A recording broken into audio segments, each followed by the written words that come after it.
everybody, and welcome back to another session of the Hopry. I'm Tim Pratt. And I'm Mark Starr. And guys, this week, we're looking at Mikkeller. Man, Mikkeller is one of my favorite breweries. Absolutely. They're kind of a married band of vagabond brewers that, they share a lot of other breweries' space, from De Proef to, the Hand Brewery, and it's kind of a Norwegian vagabond band, and man, I really like what they do.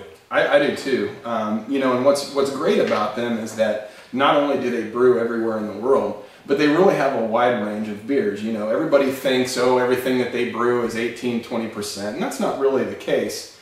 The first one that we're going to be looking at this week is called the Mikkeller It's Alive, and this one's right at 8%. So it's a little bit, I'm not going to say it's a low ABV beer, but it's not a big monster. Stuff Mikkeller does, it's on the lower end of what they've been known to do. Yeah. What is their black, about 16–17%? I actually think that one's up around 18%. Nice. It's a big one. But so the one, again, we're looking at the Mikkeller It's Alive. It is a Belgian strong pale ale, that clocks in at 8%, like I said. The thing that makes this beer so interesting, and the reason I know I wanted to try it, is that it's a tribute to Orval, which is one of the 8 Trappist beers out there. So, and obviously you know a thing or two about Orval and the brewer from, or the monk brewer from Orval. I do, hence me wearing the Boulevard, the work shirt tonight. I think Mark has made mention on previous sessions that I tour guide down at Boulevard Brewery here in Kansas City, and actually had the opportunity to meet Jean-Marie himself, and I gotta tell you, one of the coolest guys. Yeah. Doesn't really speak a whole heck of a lot of English, but will try his best to keep a conversation going with you. And you can tell he's one of those guys that really just loves what he does. And got to meet him, and when he was working with Stephen Pauls on the collaboration, and it was quite a good pleasure to meet him, because he's a really great guy, and I mean he's a brewing icon, that was visiting town. Well, he brews a beer, Orval, obviously, that I've read in a lot of interviews, like Vinny Chilurzo, for example, from Russian River. He's always cited Orval as being one of his favorite beers. But one other interesting little quick story is my wife and I were at West Side Local a couple of weeks ago, and the guy, I ordered an Orval, and the guy came in and said, yeah, Jean-Marie Rock was in here, and he told me, I want 3 inches of head on my beer, he's like 3 inches, and so I thought that was kind of an interesting thing. But well, why don't we smell it and taste it and see how this tribute to Orval turns out, and maybe do a little bit of a comparison. Absolutely. See what's got going.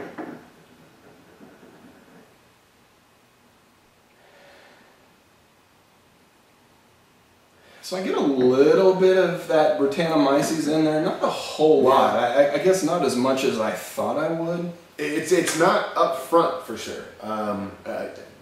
Not nearly as much as I was really expecting, especially as a tribute. But we were talking earlier. Maybe it just hasn't had enough time for that Brett to really kick in and add the characters that a Brettanomyces can add. I think that's probably the case. I'm sure this is pretty young. I just got it maybe within the last couple of weeks, but I am getting a lot of malty characteristic out of there, so it really does have that kind of Belgian characteristic, that Belgian malt, and I definitely get the Brettanomyces. Not a whole lot of spice, and I think that that's the one thing that really differentiates this between the Orval. That Orval is just very, very spicy on the nose, almost that phenolic quality, that we talk about. But should we see what it tastes like? No. No. All right, guys. Well, thanks for coming back anyway. See you next time. Yeah.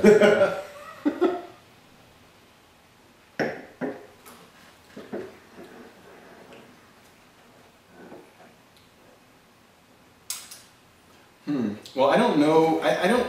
To be honest, I don't know that the maltiness or the yeastiness really is as Belgian as I thought the nose was. This really has that characteristic Mikkeller, taste to me. And when I say that, I'm not saying that Mikkeller has like a very signature taste, but it tastes like a Mikkeller beer to me. I will say though that this is probably one of the better looking Mikkeller beers that I will agree with that. I will agree with that. Definitely like a nice, it's a little bit hazy.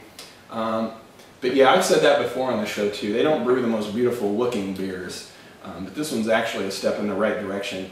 obviously a lot darker than Orval. Orval is like, is. you know, very pale yellow.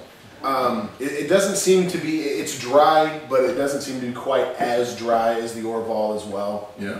The Orval is really, you know, you need to drink of water after you have it, you know, an Orval, because it'll just dry out. It dries out your teeth and everything. But no, this, I guess if they're doing a tribute, I'd like more Brett. Yeah. But it's good. You know, it's interesting. Yeah. I don't love it, you know, I'm not going to lie. I think it's a good beer. I think it's I mean, for a bottle that size, it's great to have 3, 4, you know, guys sitting around a table, you know, as part of a tasting of other beers, which is kind of like what we're going to be doing tonight. But, yeah, not a bad beer. I think it's very good, but I don't think it's, you know, explosive or mind-blowing or, you know, anything like that. Yeah. And again, maybe with time, the Brettanomyces will be able to take over and add some more flavor that we don't have now, or you know, at least a little bit of funkiness that we don't have now. You never know. This one might be an interesting one if they ever make it again to do a vertical tasting on itself. Yeah, it tastes like. I agree. And maybe, you know, maybe I'll go back to the place that I found it and maybe buy another one and just kind of sit on it for a couple of years, because I really. You know, we did Saison Week last week, and I'm really kind of wanting more of that funk, and it's just not in there. So, well, guys, I think that about wraps up the It's Alive. We will come back on Wednesday, and we're going to be taking a look at Jackie Brown, which I'm really excited, big Tarantino fan. Yeah. So we'll come back on Wednesday, and we'll share the Jackie Brown with you. But until next time, my name is Mark Starr. And I'm Tim Pratt. And we'll see you guys next time. Cheers. Cheers.